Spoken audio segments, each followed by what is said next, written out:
Party പറഞ്ഞതുകൊണ്ടാണ് മത്സരരംഗത്ത് നിന്ന് മാറിയതെന്ന് മുതിർന്ന കോൺഗ്രസ് നേതാവ് തേറമ്പിൽ രാമകൃഷ്ണൻ. രാഷ്ട്രീയ പ്രവർത്തനത്തിന്റെ ശൈലിയിൽ വന്ന മാറ്റം ജനങ്ങളെ നേതാക്കളിൽ നിന്ന് അകറ്റിയെന്നും അദ്ദേഹം പറഞ്ഞു. ശതാഭിഷേക നിറവിൽ നിൽക്കുന്ന തേറമ്പിൽ TCV ന്യൂസിനോട് സംസാരിക്കുകയായിരുന്നു. 84ന്റെ നിറവിൽ 1000 പൂർണ്ണചന്ദ്രന്മാരെ കണ്ട സന്തോഷത്തിൽ ചരിത്രവും വർത്തമാനവും ഭാവിയെക്കുറിച്ചുള്ള കാഴ്ചപ്പാടുകളും തേറമ്പിൽ രാമകൃഷ്ണൻ പങ്കുവച്ചു. ഒരിക്കൽ പോലും അച്ചടക്കത്തിന്റെ അതിർവരമ്പുകൾ കടന്നിട്ടില്ലാത്ത ഈ നേതാവിന്റെ പ്രതികരണങ്ങൾ പോലും അളന്നുമുറിച്ച് കേരളത്തിൽ UDFന് തിരിച്ചുവരാൻ താഴെത്തട്ടിലേക്ക് ഇറങ്ങിച്ചെല്ലുന്ന പ്രവർത്തനങ്ങൾ നടത്തണമെന്ന് അദ്ദേഹം വ്യക്തമാക്കുന്നു.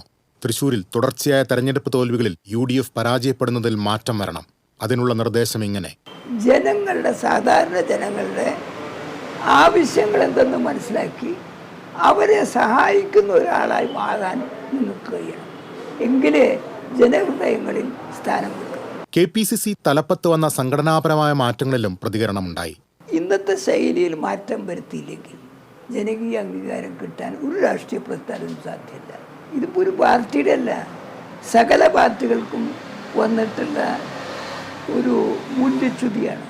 30 വർഷം MLA ആയിട്ടും മന്ത്രിസ്ഥാനം തേടി വരാത്തതിൽ നിരാശയില്ല.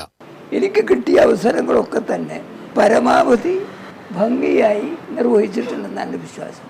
അതുകൊണ്ട് കിട്ടിയോ കിട്ടിയില്ലേ എന്നുള്ള അർഹത മറ്റുള്ളവർ തീരുമാനിക്കില്ല. മുതിർന്ന നേതാവിന് യുവതലമുറയോടും പറയാനുണ്ട്. ദൗർഭാഗ്യവശാൽ ഇന്ന് സോഷ്യൽ മീഡിയ രാഷ്ട്രീയം ഉപരിപ്ലവമായ പ്രവർത്തനം, തേജോവധം ചെയ്യാൻ, ആവശ്യമില്ലാത്ത അപവാദങ്ങൾ പ്രചരിപ്പിക്കുക എന്ന നെഗറ്റിവിറ്റിയാണ് പ്രവർത്തനം. 30 വർഷം തൃശൂരിനെ പ്രതിനിധീകരിച്ച തേറമ്പിൽ രാമകൃഷ്ണന് പിറന്നാൾ ആശംസകളുമായി ഒട്ടേറെ പേരാണ് എത്തിച്ചേരുന്നത്. ശതാഭിഷേക നിറവിലും തൃശൂരിലെ കലാസാംസ്കാരിക രാഷ്ട്രീയ രംഗത്ത് സജീവമാണ് അദ്ദേഹം. TCV news, Thrissur.